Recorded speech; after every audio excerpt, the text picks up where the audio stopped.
Hey, what's up, basketball fans? Ryan here. This is the DFS 5-pack. So today's challenge, I'm going to do the 5-pack in 5 minutes or less. Let's get into this bad boy. We got a double slate of baseball. We got NBA to get into, and it is a doozy, a big slate tonight. I'm sure there's going to be a lot to track on this one. I'm sure we will get a ton of information by the end of the day because guess what? Today is a day, and it is NBA DFS in the year 2021. Don't forget to sign up to play at Drafters, guys. Promo code is DFS5back. I'm looking for more of y'all to come play in our little pool of players. We do these daily drafts, MLB. We do some NBA every once in a while. And if you want to keep playing NBA DFS, but are sick of all the swaps and all the things you have to deal with on DK and FanDuel, Drafters is a great place to get some eligibility without having to worry about it quite as much. Shout out to my partner, Bellman. Big win yesterday to absolutely trouncing the rest of the field. We will get back after those today. Weekly memberships, monthly memberships available through the website. So Cash Games Lock, I'm looking at the greatest shooter of all time, Mr. Stephen Curry, 10-5 today, taking on Washington.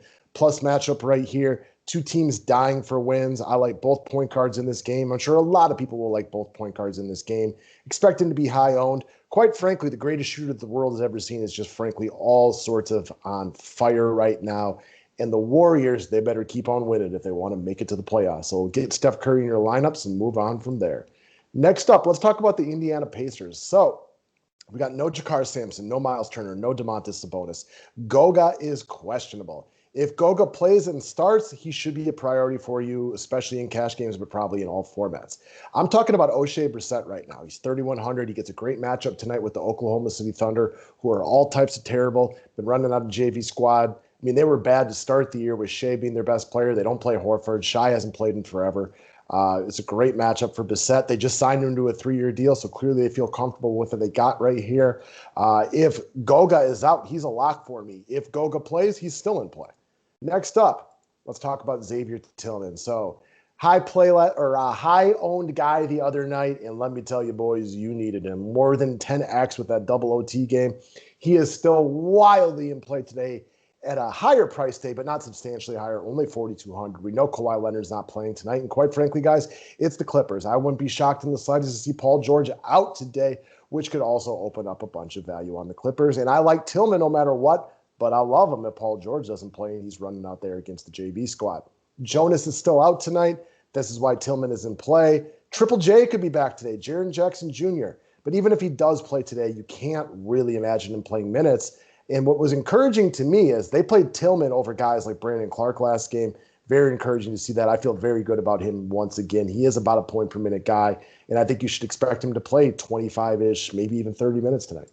Next up, let's talk about some wild cards of the day. So I brought this one up a while back. It didn't work, but I'm going to go right back to the hand that feeds me from time to time, and that is Mr. Red Hair himself, Davis Bertans, small forward, power forward eligible. No Rui Hachimura tonight. So much value that Bertans is likely to get bypassed today for good reason. It would be hard to look at an optimal lineup and at similar price points, play a guy like Bertans over a guy like Xavier Tillman. He should be a fraction of the ownership. You got a plus uptick matchup right here. They are paying this guy a lot of money, so they want to get something out of him.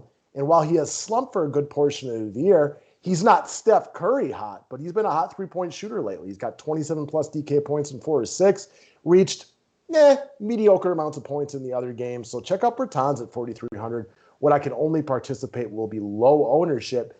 And one of these days, this guy's going to get insanely hot from 3, and he's going to hit 7-8 threes in a game. Might want to try to get on that tonight, but I would only play him as kind of a long shot. Last up, Edmond Sumner. We're going to go right back to this Pacers team who is missing a lot of their best players. As far as how likely Sumner is to make my lineup, part of that would be, does Jeremy Lamb play or not play today? Not that Sumner's out of play if Lamb is in this game. I just like him a little bit more if you have one less quality player that can come in and play some of those wing minutes. So Sumner's only 3,300. He's an assertive and aggressive player when he gets out there. Again, you got the matchup with the Oklahoma City Thunder, who are all types of terrible. And also, this game could be blowout-y, one way or the other. Both teams missing the majority of their good players. My money would still be on Indiana at home. They still got Karis LeVert and Malcolm Brogdon. Who knows what type of results we see in a game like this. And Sumner's a guy, like, you don't really get concerned. He should play in a competitive game, but he also has an opportunity to play for a shorthanded Pacers team if this game does to get a little bit blowout-y. So you don't really necessarily need to be overly concerned with the result in this one. So I can't see the time right now, but hopefully I gave it you guys in less than 5 minutes as we were doing the 5-pack in 5 minutes or less today. Got a lot of sports at our disposal. Sign up to play on Drafters. Have yourself a great Wednesday, guy, and we will see you real soon.